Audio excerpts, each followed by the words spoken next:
आणखीन एक वास्तव समोर आलं आहे, त्याची प्रचिती आपल्याला आलं आहे. ती काय आहे तर महायुतीचा महाविजय झालेला आहे, धर्माचा विजय झालेला आहे. मित्रांनो, ह्या विजयावरती आपण राजकीय विश्लेषण करूया. नक्की काय झालं, नक्की कसं घडलं, म्हणजे अपेक्षा होती त्या अपेक्षापेक्षा जास्त यश मिळालं, हे कसं काय घडलं हे आज आपण समजून घ्यायचं आहे.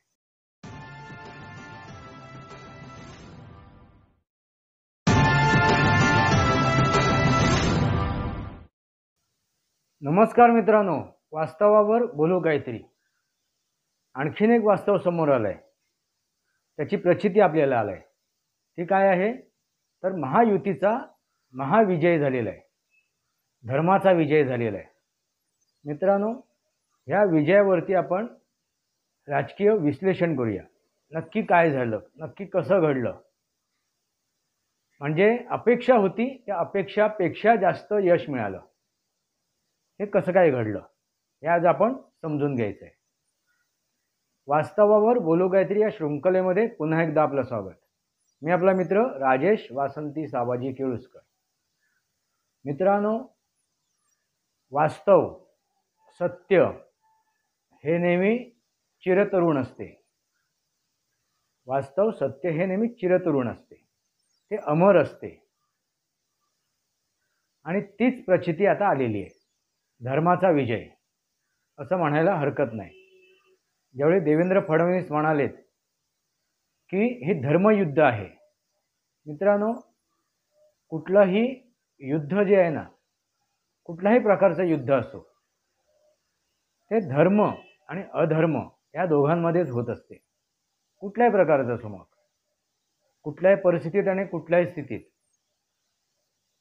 ते युद्ध धर्म आणि अधर्मामध्येच होत असते. आणि त्याची प्रचिती आपल्याला महाभारतापासून येते किंवा अगदी रामायणापासून येते. रामायणामध्ये सुद्धा आपण धर्म आणि अधर्माचं युद्धच बघितलं. महाभारतामध्ये सुद्धा आपण धर्म आणि अधर्माचं युद्ध बघितलं. यदा यदा हि धर्मस्य ग्लानिर्भवति भारत. मित्रांनो, तसंच हे महाराष्ट्राचं धर्मयुद्ध होतं. आणि शेवटी धर्म युद्धाच्या बाजूने त्याचा निकाल लागलेला आहे. मित्रांनो, आपल्याला हे समजून घ्यावं लागेल की अपेक्षापेक्षा जास्त अनपेक्षित हा विजय आहे. अनपेक्षित असं म्हणायला हरकत नाही, कारण राजकीय परिस्थिती बघितली, राजकीय जर परिस्थिती बघितली त्यानुसार आणि ज्योतिषशास्त्राचा आधार घेऊन जरी ती परिस्थिती बघितली तर त्याहीनुसार एक काटेकी टक्कर असं म्हटलं जात होतं आणि ती वास्तविक परिस्थिती होती. मग हा अनपेक्षित जो विजय झालाय तो कसा झालाय? मित्रांनो, याच्यावरती मी सनातनी वास्तव या माझ्या चॅनलवरती 2 व्हिडिओ बनवलेले आहेत. अकाली मृत्यूवरती, अकाली मृत्यू. आणि त्या अकाली मृत्यूमध्ये मी ह्या दोन्हीही म्हणजे लोकसभाची निवडणूक आणि विधानसभेची निवडणूक याच्यावरती भाष्य केलेलं आहे. म्हणजे होत्याचं नव्हतं होता होता वाचलेलं आहे आणि जे नव्हतं ते होतं झालं. म्हणजे जे होणं नव्हतं ते आज अस्तित्वात आलेलं आहे. याच्यावरती मी त्याच्यात भाष्य केलेलं आहे. या दोन्ही व्हिडिओची मी लिंक डिस्क्रिप्शन बॉक्समध्ये टाकेन, तुम्ही ते अवश्य बघा, म्हणजे ह्या व्हिडिओचा सुद्धा तुम्हाला अर्थ कळेल. कारण जास्त मी ह्या व्हिडिओमध्ये त्या गोष्टींचा उल्लेख नाही करणार आहे. मित्रांनो, तर ज्योतिषशास्त्राच्या आधारे आणि राजकीय दृष्ट्याच्या आधारे जी काय हा जो विजय झालेला आहे, आणि हा सामान्य विजय नाही आहे, भूतो ना भविष्यतो विजय आहे. मित्रांनो, योजना ज्या या महायुती सरकारने आणल्या त्याचे लाभ लाभार्थींना मिळालं. म्हणजे लाडकी बहीण योजना असो किंवा युवकांसाठी योजना असो, वृद्धांसाठी योजना असो, शेतकऱ्यांसाठी योजना असो, ह्या ज्या योजना आहेत त्याचा काही प्रमाणात त्याचा प्रभाव पडलेला आहे. ते आपण अमान्य करू शकत नाही. काही प्रमाणात म्हणतोय मित्रांनो. आता मोठ्या प्रमाणात काय याच्यावरती परिणाम झाला आहे ते आपण समजून घेणार आहोत. त्याच्या व्यतिरिक्त जी काय 2.5 वर्षाच्या काळामध्ये या महायुतीने जे काही प्रकल्प राबवलेत, ते कार्यान्वित केलेत, ते पूर्णत्वास आणलेत, त्याचाही प्रभाव आहे. म्हणजे सकारात्मक त्यांनी राजकारण केलं, सकारात्मक राजकारण केलं. कुठलं फेक गोष्टी नव्हत्या, सत्य होतं. त्याने आणलेल्या प्रत्येक योजना कार्यान्वित केल्या, त्याच्यातून काहीतरी निर्माण केलं. हा एक ह्या निकालाचा एक परिणाम आहे सकारात्मक. मित्रांनो, त्याशिवाय सर्वात मोठा परिणाम काय माहिती आहे का? लोकसभेच्या निवडणुकीमध्ये जो खोटा नरेटिव्ह, खोट्या गोष्टी रेटण्याचा प्रयत्न केला होता, म्हणजे लोकतंत्र बचाव, संविधान बचाव, आरक्षणाचा जो मुद्दा उचलला गेला होता, जरांगे पाटील यांचं जे एक भूत तयार केलं गेलं होतं, ते भूत कोणाच्या मानेवर जाऊन बसलं ते आता ह्या जनतेने दाखवून दिलेलं आहे. मित्रांनो, त्यावेळी जरांगे पाटलांच्या अंगात अगदी एक संचार आला होता आणि ते दाखवत होते मराठा मराठा मराठा. मित्रांनो, एका मर्यादेपर्यंत ही गोष्ट पचू शकते, एका मर्यादेपर्यंत ही गोष्ट पचू शकते. त्यांच्या अवतीभोवती जो गराडा झाला होता ना, तो गराडा होता राजकीय भवितव्य आपलं घडवण्यासाठी. मित्रांनो, लक्षात घ्या, त्यांच्या अवतीभोवतीचा जो गराडा होता, जे स्वतःला मराठा म्हणून संबोधत होते, त्यांचा जो गराडा होता तो एक स्वतःचं राजकीय भवितव्य घडवण्यासाठी, म्हणजे आमदार खासदार बनण्यासाठी. आणि ती जी हवा तयार केली होती, जो फुगा फुगवला गेला होता, त्याच्या मागे सत्यता नव्हती, वास्तवता नव्हती, वास्तविकता नव्हती. कारण सगळे जाणून आहेत की ज्या प्रकारे जरांगे पाटील आरक्षण मागतायत, तो अधिकार मागतायत, तो कायद्याने आणि नियमाने मिळू शकत नाही. ही गोष्ट ही काय होती? काळ्या दगडावरची रेघ होती. आणि हे जे हे काय म्हणतात त्याला, ज्याला न्यायाची कायदा आणि नियमाची ज्याचा अभ्यास आहे, असे जे कायदे पंडित आहेत, त्यांना अगदी 100% माहीत होतं. पण असे सुद्धा कायदे पंडित जे आहेत, ज्यांना सर्व माहीत होतं, जे जाणून होते, जे उमजून होते, ज्या प्रकारे जरांगे मागणी करतायत, ती मागणी कुठलाही पक्ष, कुठलाही दल, कुठलीही संघटना, राजकीय संघटना पूर्ण करू शकणार नाही. कोणाचाही राज्य आलं तरी, कोणाच्या हातात सुद्धा सत्ता आली तरी. आणि ही एक वास्तव होतं. तरी सुद्धा ते रेटत होते. कोण? ज्यांना आपण कायदेत तज्ज्ञ म्हणतो, कायदे पंडित म्हणतो, असे जे नरेंद्र मोदीजींच्या विरोधात उभे राहिलेत, असे जे देवेंद्र फडणवीस यांच्या विरोधात उभे राहिलेत, असे जे एकनाथ शिंदे यांच्या विरोधात उभे राहिलेत, असे जे अजितदादांच्या विरोधात उभे राहिलेत, म्हणजे महायुतीच्या विरोधात उभे राहिलेले कायदे पंडित, ते जाणून होते, उमजून होते, समजून होते की हे सर्व होणे शक्य नाही. तरी सुद्धा ते वेगवेगळ्या प्रकारे लोकांच्या मनात एक भ्रम तयार करत होते. हा भ्रमाचा भोपळा फुटला. या काळामध्ये जरांगे पाटलांचा जो आंदोलन झाला, त्या काळामध्ये जो पैसा ओतला गेला तो कुठून आला? एक सामान्य व्यक्ती, अंतरवली सराटीमधली, एका खेड्यामधली, त्याचं कुठलंही राजकीय वलय नाही आहे, अशी व्यक्ती रातोरात प्रकाश झोतात येते आणि ती विद्यमान सरकारला आव्हान करते आणि आवाजच्या भाषेत बोलते. देवेंद्र फडणवीस यांचा तर त्यांनी पाण उताराच केला, काही सोडलं नाही, त्यांना शिव्या घालण्याची कुठलाही मार्ग सोडला नाही. म्हणजे अशी जी ताकद निर्माण होते किंवा अशी जी शक्ती दाखवली जाते, ह्याच्या मागे कोणतेही असं उभा असतो याची राजकीय बळ आहे, राजकीय स्थिती आहे, राजकीय परिस्थिती आहे, राजकीय आधार आहे आणि ते आता जगासमोर आलेलं आहे. ती म्हणजे एकमेव व्यक्ती म्हणजे शरदचंद्रजी पवार. मित्रांनो, हे महाराष्ट्रातली जनता समजून चुकलेली आहे. कारण शरद पवारांनी असे जे शेतामध्ये बघा बुजगावणे उभे करतात पक्ष्यांना घाबरवण्यासाठी किंवा इतर जनावरांना घाबरवण्यासाठी, तसा हा बुजगावणा होता.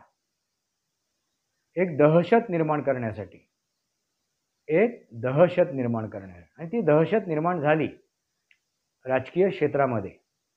मित्रांनो लक्षात घ्या, ती दहशत जरांगे पाटील यांच्यामुळे नाही झाली, तर त्यांच्या मागे उभे असलेली जी शक्ती होती, जी ताकद होती, शक्ती होती, त्या गोष्टीमुळे. कारण ऐन वेळेला ती व्यक्ती असं काहीतरी करेल की त्याचे परिणाम आपल्याला येणाऱ्या विधानसभेमध्ये चुकते करावे लागतील, ते भोगावे लागतील. हे जाणून होते आपले एकनाथ शिंदे, देवेंद्र फडणवीस आणि अजितदादा पवार. म्हणून त्यांनी नमती भूमिका घेतली होती. ते घाबरले नव्हते, त्यांनी नमती भूमिका घेतली. Wait and watch. मित्रांनो लक्षात घ्या, हे जनतेच्या लक्षात आणून देण्यासाठी त्यांनी श्रद्धा आणि सबर ठेवला होता. हळूहळू एक पडदे उठत गेलेत, एक त्या गोष्टीचे पाकळी उघडेत गेलेत. आणि फक्त उघडे नाही झालेत, तर हे जरांगे हे नागडे सुद्धा झालेत. मित्रांनो लक्षात घ्या, हे फक्त उघडे नाही झालेत, तर ते नागडे सुद्धा झालेत. त्यांनी निवडणुकीमध्ये उतरवण्याची घोषणा केली. एवढे आम्ही उमेदवार उतरवू याची घोषणा केली. या सर्व ज्या घोषणा झाल्या त्यानंतर त्यांनी मराठा, मुसलमान आणि दलित द अशी एक मोठ बांधण्याचा प्रयत्न केला. त्यातून आणखीन त्यांची उद्दिष्ट जगासमोर आले आणि ते फक्त उघडे नाही झाले, तर नागडे झाले. आणि हाही एक परिणाम आहे. ह्या निवडणुकीचे निकाल लागलेत आणि हा महाविजय जो झाला आहे त्याला कारण ह्या सर्व खोट्या गोष्टी, हा फेक नरेटिव्ह सेट करण्याचा प्रयत्न केला गेला होता की मराठ्यांच्या विरोधात महायुती आहे. मराठवाड्यात, पश्चिम महाराष्ट्रात तर अगदी दारुण पराभव झाला. जिथे यांना अपेक्षा होती महाविकास आघाडीला की ते महायुतीच्या विरोधात मतदान करतील, तिथे महाविकास आघाडीचा दारुण पराभव झालेला आहे. यावरून लक्षात घ्या मित्रांनो, मराठी सुद्धा जागे झालेत. त्यांना कळलं की आपल्या तोंडाला पानं पुसली जात आहेत, आपली दिशाभूल केली जाते. मित्रांनो, हा एक सर्वात मोठा फॅक्टर होता. लक्षात घ्या, हा एक सर्वात मोठा फॅक्टर होता. म्हणजे जे काय लोकसभेच्या निवडणुकीमध्ये जो काय खोट्या गोष्टी रेटल्या गेल्या होत्या, संविधान बचाव, लोकतंत्र बचाव, आरक्षणाची भीती, हे सगळे जे काय खोटे खेळ खेळले गेले होते ते जनतेसमोर आले होते. त्याचा परिणाम आहे. आणि मोदींना 240 वर थांबावं लागलं, ही गोष्ट सुद्धा मतदारांच्या मनाला लागली होती. आमचा गैरसमज होऊन, आमची दिशाभूल होऊन आम्ही मोदींच्या विरोधात मतदान केलं. कारण लोकसभेची निवडणूक ही मोदींना परत एकदा जिंकून आणून पंतप्रधान बनवायची होती, ती निवडणूक होती. त्यामुळे सरळ मोदींची ती रणनीती बाधित झाली होती. मोदींचा जो विजय आहे तो बाधित झाला होता. त्याचं जे खापर आहे ते ज्याने आपापल्या डोक्यावर फोडून घेतलं, ज्यांना वाटलं, ज्यांना कळलं, ज्यांच्या लक्षात आलं की आपण हा मोठा गुन्हा केलेला आहे, त्यांना वाईट वाटलं. मित्रांनो लक्षात घ्या, आपण जबाबदार आहोत. अन्यथा केंद्रामध्ये एक भारतीय जनता पार्टीचं बहुमताने आलेलं सरकार असतं. ही जी मनात खंत होती ना, ती खंत ह्या मतदानातून त्यांनी दाखवून दिली. मित्रांनो लक्षात घ्या, ज्यांचा हे दिशाभूल झाली होती, ज्यांना भ्रमित केलं होतं, ज्यांना घाबरवलं होतं, अशा मतदारांनी, आणि अशा मतदारांमध्ये दलित आहेत, मराठा आहेत आणि मुस्लिमसुद्धा आहेत. मित्रांनो लक्षात घ्या, मुस्लिमसुद्धा आहेत.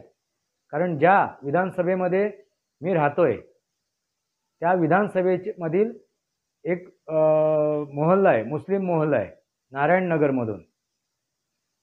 तिथल्या मुसलमानांशी जे मी बोललो या विधानसभेच्या निवडणुकीनंतर, त्यावेळी त्यांचं हे विधान होतं की आम्ही बऱ्याच जणांनी आमच्या इथे युती सरकारला मतदान केलेलं आहे. म्हणजे जे 10-15% जे आता भाजपाच्या दिशेने आलेले आहेत, समजायला लागले, भाजपाची राजनीती समजायला लागलेत, नरेंद्र मोदीजीची जे राजकारण समजून घ्यायला लागलेत, असे मुसलमानांनी आता या महायुतीला मतदान केलेलं आहे. आणि बटोगे तो कटोगे, एक रहोगे तो नेक रहोगे, ही जी घोषणा दिली गेली, ह्या घोषणेचा सुद्धा प्रभाव होता. आणि त्यामुळे हिंदू एकत्र आला, जाती जमातीमध्ये तो वाटला गेला नाही, विभक्त झाला नाही. जसा तो हरियाणामध्ये झाला नाही, तसाच तो महाराष्ट्रामध्ये झाला नाही. लक्षात घ्या. आणि त्यांनी अगदी भरभरून मतदान केलं. हे यांच्या मनाला जे खटकलं होतं, जे लागलं होतं की आपण कळत नकळत एक चूक केलेली आहे, एक गुन्हा केलेला आहे लोकसभा निवडणुकीमध्ये. हा सर्वात मोठा फॅक्टर होता मित्रांनो, हा सर्वात मोठा फॅक्टर होता जो हा महाविजय आहे त्या विजयाच्या मागे. मित्रांनो लक्षात घ्या. आणि परत महाविकास आघाडीने तोच खोटेपणा, तेच रडगाणं, तेच चालू होतं. म्हणजे उद्धव ठाकरे तर अगदी त्यांचं पदच्युत झाल्यापासून, त्यांचं ते पद गेल्यापासून, मुख्यमंत्री पदावरून त्यांचा पाय उतारा झाल्यापासून जे त्यांचं रडगाणं सुरू आहे ते आजही सुरू आहे, निकाल लागल्यानंतर सुद्धा सुरू आहे. मित्रांनो बघा, आणि ह्या सर्व गोष्टीला महाराष्ट्रातली जनता विटलेली होती. तेच रडगाणं, त्याच गोष्टी. राहुल गांधी तोच विषय घेऊन परत येत आहेत. त्यांच्याकडे कोणताही अजेंडा नाही आहे, कोणतीही विचारधारा नाही आहे, कोणत्याही योजना नाही आहेत. काय करणार महाराष्ट्रात येऊन, काय करणार भारतात येऊन, काही दिशा नाही आहेत. अगदी दिशाहीन झालेला काँग्रेस, दिशाहीन झालेलं राष्ट्रवादी, शरदचंद्रजी पवार. कारण पहिल्यापासून शरदचंद्रजी पवार यांच्या राजकारणामध्ये, पहिल्यापासून ज्या वेळेपासून ते या राजकारणामध्ये आलेत त्या वेळेपासून त्यांचं राजकारण दिशाहीनच आहे, दिशाहीन आहे. त्यांनी फक्त काय राजकारण केलं, तोडो फोडो और राज्य करो. आणि आता शेवटचं त्यांनी फोडाफोड कुठे केली, आपल्या घराण्यात केली, आपल्या परिवारामध्ये केली, आपल्या कुटुंबामध्ये केली. म्हणजे बघा, शेवटी अंत झाला ना. आता आणखीन कुठे जाऊन करणार ना. पक्षांना फोडलं, संघटनांना फोडलं त्यांनी. ज्या पक्षामध्ये ते हे झालेत, एक नेता झालेत काँग्रेस पक्षामध्ये, त्या काँग्रेस पक्षाला पहिला फोडलं त्यांनी. त्यानंतर त्यांच्यासोबत जे पक्ष आलेत, ज्या संघटना आलेत, त्यांची त्यांनी विल्हेवाट लावली. आता शेवटची विल्हेवाट कोणची लावली आहे, उद्धव ठाकरे यांची. झालेलं, संपलेलं आहे. उद्धव ठाकरे यांचं राजकीय भवितव्य संपलेलं आहे मित्रांनो. कारण जे काय 20 त्यांचे उमेदवार निवडून आलेत, ते ना हिंदूंची मतं आहेत, ना पारंपरिक शिवसैनिकांची मतं आहेत. ती जी मतं आहेत ना मित्रांनो, जे गुलाम आहेत, चाटुकार आहेत, हुजरे आहेत, असे हिंदू आहेत. आणि दुसरे मुसलमानांचा एक गठ्ठा मतदान आहे. ह्याच्या व्यतिरिक्त उद्धव ठाकरेंना मिळालेलं जे वोट शेअर आहे ते दुसरं नाही आहे. आता एक गोष्ट त्याची ओपन होते, कळते. त्यांचे उमेदवार जिथे जिंकून आलेत त्याच्या मागे पाठबळ कोणाचं आहे. मित्रांनो लक्षात आलं का. असो, उद्धव ठाकरे आता महत्त्वाचा नाही विषय. विषय आहे महायुतीचा महाविजय. मित्रांनो, हे सगळं ज्यावेळी सत्य, हे वास्तव जनतेसमोर आलं, त्यावेळी हा महाविजय झालेला आहे मित्रांनो. कारण ती परिस्थिती तशी होती, ज्योतिषशास्त्राच्या दृष्टीने ती परिस्थिती तशी होती.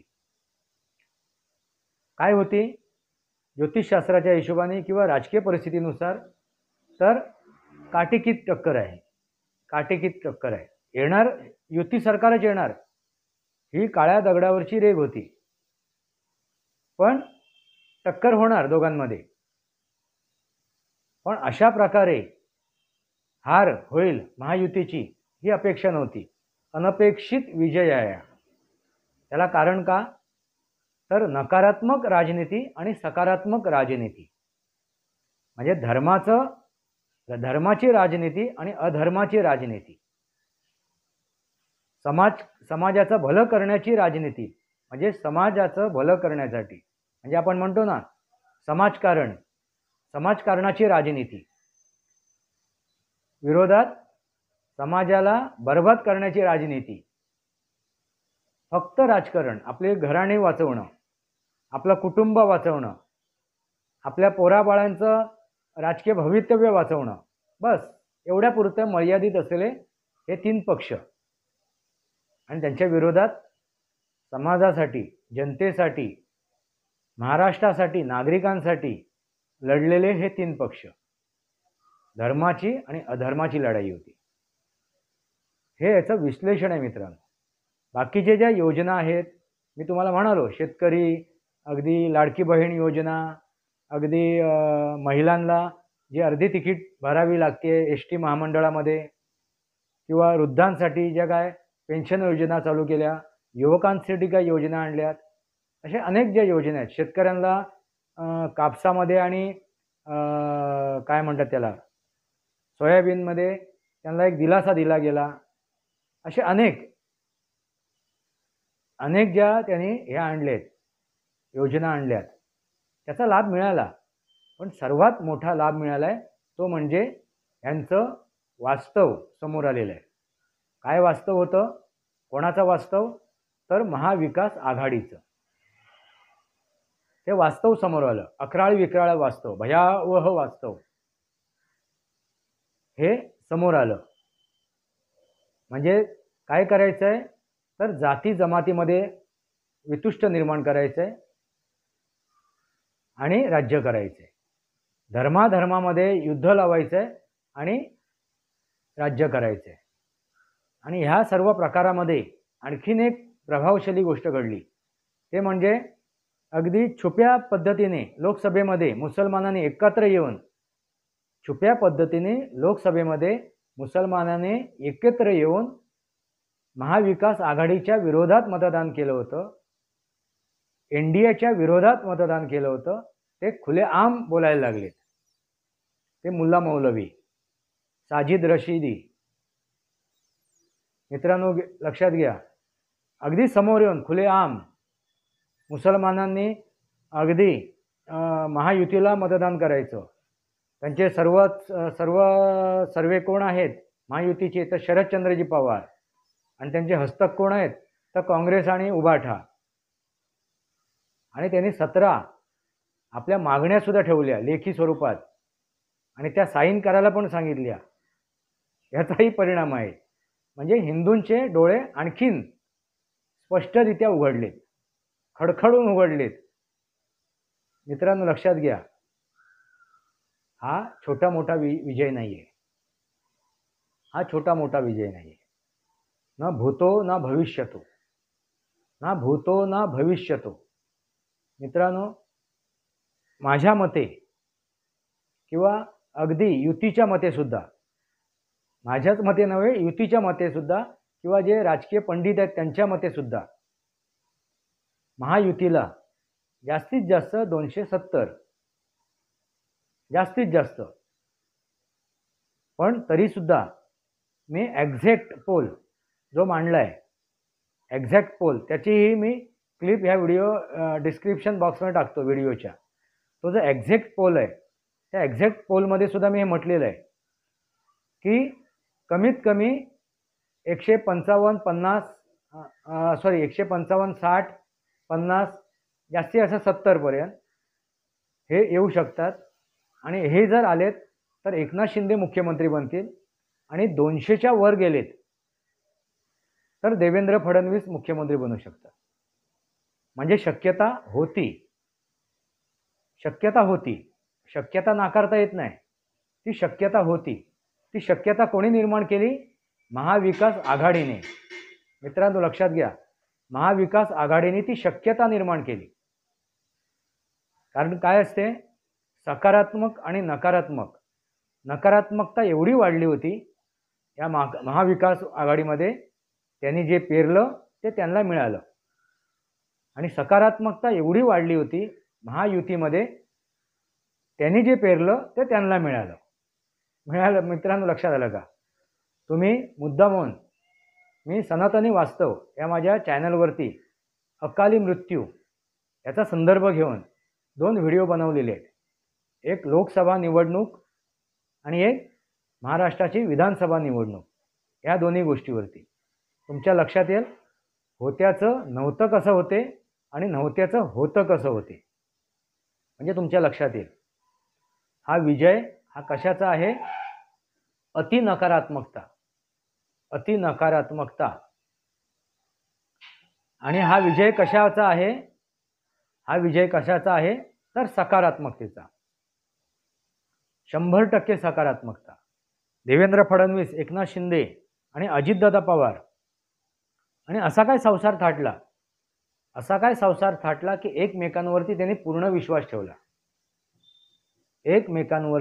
विश्वास ठेवला आणि सामोपचाराने, विचारांती एकमेकांचे विचार घेऊन त्यांनी ही निवडणूक लढवली.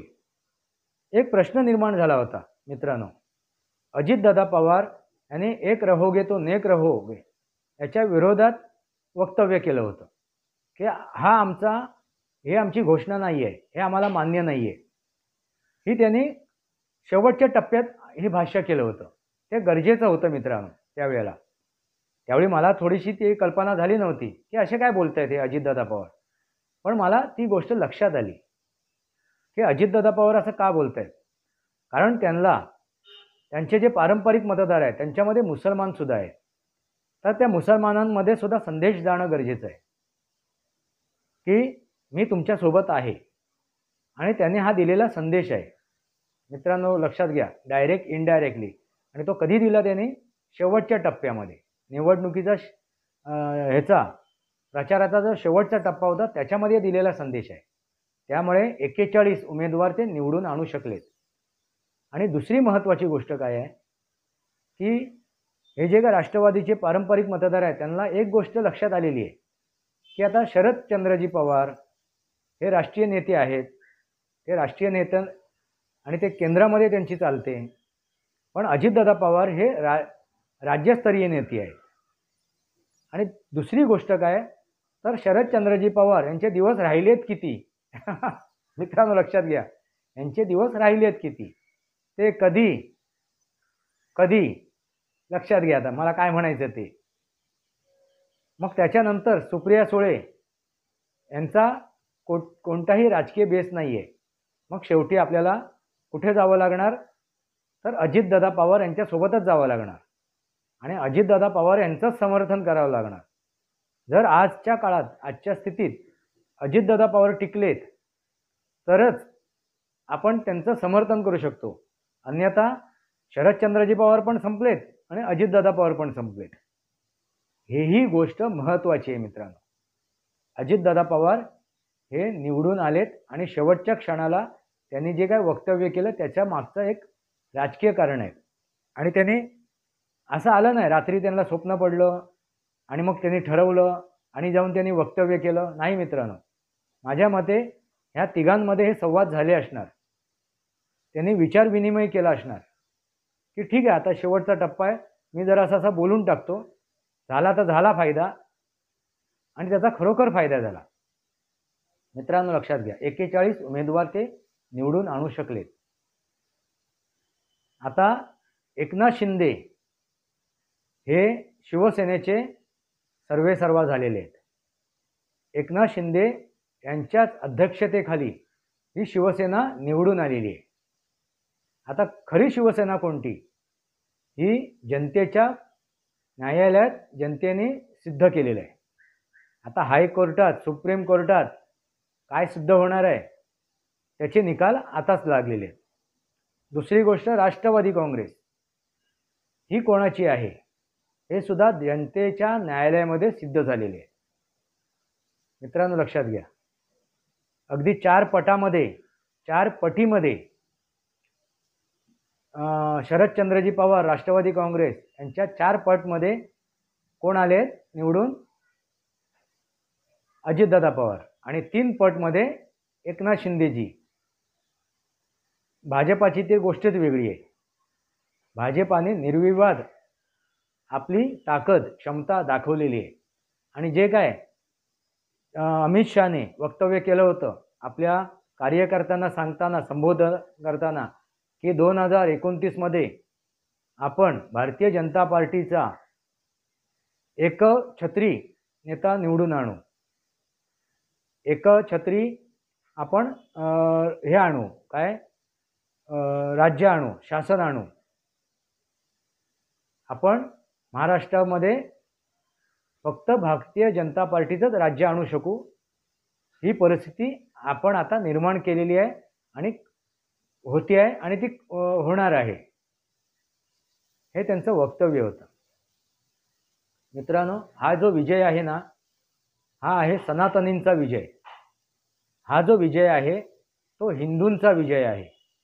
हा जो विजय आहे तो भारतातील जे राष्ट्रवादी आहेत, राष्ट्रवादी काँग्रेस नाही म्हणत, राष्ट्रवादी विचाराचे, विचारसरणीचे, मग ते कुठल्याही तथाकथित धर्माचे असो, जाती जमातीचे असो, कोणीही असो, हा विजय कोणाचा आहे? तर जे राष्ट्रभक्त आहेत त्या भक्तांचा आहे. आणि त्यांनी तो दाखवून दिलेला आहे. आता ह्या पुढील ज्या निवडणुका होतील महाराष्ट्राने, बघा पहिला इंग्रजांच्या विरोधात जो उठाव झाला ना सुरुवातीचा, तो उठाव महाराष्ट्रातूनच झाला होता. आद्य क्रांतिकारक वासुदेव बळवंत फडके. तसाच आता हा नवीन राजकारणाची जी सुरुवात झाली आहे ती महाराष्ट्रातून सुरुवात झाली आहे. आणि एकदम ठासून, अगदी स्पष्टपणे. मित्रांनो, याचा निकाल लागल्यानंतर सुद्धा देवेंद्र फडणवीस यांचं जे भाषण आहे तुम्ही ऐका. त्या भाषणामध्ये त्यांनी हिंदुत्वाचा गजर केलेला आहे. त्यांनी त्या भाषणामध्ये सुद्धा हिंदुत्वाचा गजर केलेला आहे. हिंदुत्वाची कास धरून ठेवलेली आहे, सोडलेली नाही आहे. मग यापुढे हिंदुत्वच हेच राष्ट्रीयत्व. गर्व से कहो हम हिंदू है. मित्रांनो लक्षात घ्या, हे जे निकाल लागलेत, हे जे काय निकाल लागलेत आणि महायुतीला महाविजय जो मिळाला आहे त्याचं राजकीय विश्लेषण मी तुमच्यासमोर ठेवलेलं आहे. तुम्हाला काय वाटते? तुमचं काय मत आहे? ह्या महाविजयाबद्दल तुमचं काय मत आहे? आपले विचार कमेंट बॉक्समध्ये मांडा. वास्तवावर बोलू काहीतरी या शृंखलेला सबस्क्राईब करा, बेल आयकॉन दाबा. माझे विचार पडत असेल लाईक करा, आपले विचार कमेंट बॉक्समध्ये घ्या. तुर्तास इतकंच. भारत माता की जय. वंदे मातरम. जय भारत, जय महाराष्ट्र, जय सनातन.